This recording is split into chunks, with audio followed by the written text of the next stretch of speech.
ამო დაგლოცეთ? დაგლოცოთ ბანგი. ამო რაღაც მდგომარეობები არის, რასაც არ ვაფასებთ, თუნდაც რაღაცა გარკვეულ ასაკს, გარკვეულ ადამიანს და ბევრ ამას. მე შემდგომ რაღაცა სანანებელი გვიხდება ხოლმე, იმიტომ რომ კარგავთ ამ ყველაფერს. რა უნდა გავაკეთოთ, რომ არ ვინანოთ? რა არის იცი გიორგი? ძალიან ხშირად ადამიანი ვერ აფასებს იმას, რომ დილაგათინდა თვალს გააღებს და სიმშვიდე აქვს. აღარ რამდენი ადამიანი ვერ გააღებს თვალს და გარდაცვლილია. დიდი თვალს გააღებს და შვილები დაეხვევიან, მამიკო უხარიათ და ანოს მეუღლე და ვერ აფასებს.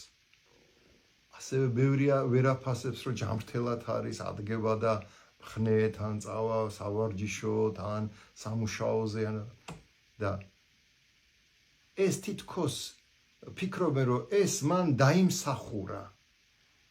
და აი მოხდება ისე, რომ შეიძლება რაღაც ავანტყოფობამ ის მიაჯაჭოს საწოლს.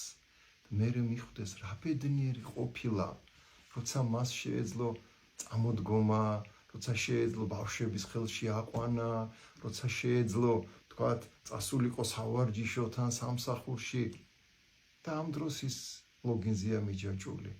მე ხვდება, რომ რა ძვირფასი რამე უჩუქებია უფალს და ეს ვერ აფასებდა და ღმერთს მადლობას ვერ წირავდა. მარტო ეს არ არის. აი ციხეში ბევრჯერ შევსულვარ მე პატიმარი მიზიარებია და აი იქაც ძალიან ბევრი აფასებს უკვე თავისუფლებას.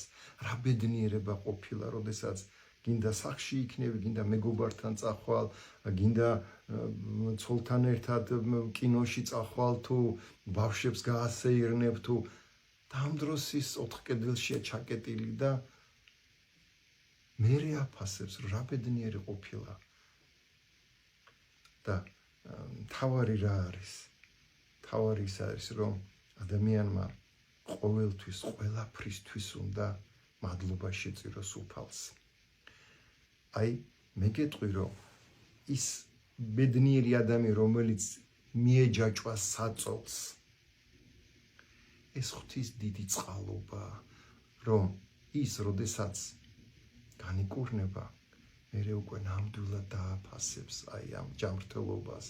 ის პატიმარი, რომელიც გამოვა ციხიდან, აი თავისუფლებას მერე უფრო დააფასებს. ასე რომ ძალიან ხშირად უფლის ნალურსმევი ხელიდან მოგვდის ჩვენ ტკბილი წამალიც და მწარე წამალიც. სამწუხაროდ ტკბილ წამალს ჩვენ ისე ვღებულობთ, რომ თითქოს დავიმსახურეთ ეს. ეს ხდება მანამდე, სანამ მწარე წამალს არ მოგცემს უფალი და აი მერე ხვდებით რა კარგი ყოფილა ეს ტკბილი წამალი უფლის ხელიდან. ანუ გონიერი ადამიანი ორივე წამალს, ტკბილსაც და მწარესაც მადლიერებით უნდა იღებდეს და ღმერთს უნდა ეუბნებოდეს. დიდება და მადლობა უფალო ყველაფრისთვის, რადგანაც ის, რაც ჩემ თავზე ხდება, ეს ყველაფერი ჩემი სულის ცხონებისთვის ხდება.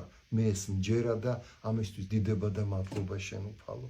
აი, როდესაც ადამიანი ამ კუთხით შეხედავს უფლის განგებულებას, ის ბედნიერია. ღმერთმა ინებოს, რომ ყოველთვის მადლიერებით მიგვეღოს ღვთისგან ის, რაც ჩვენზე დაეშვება. მადლობა.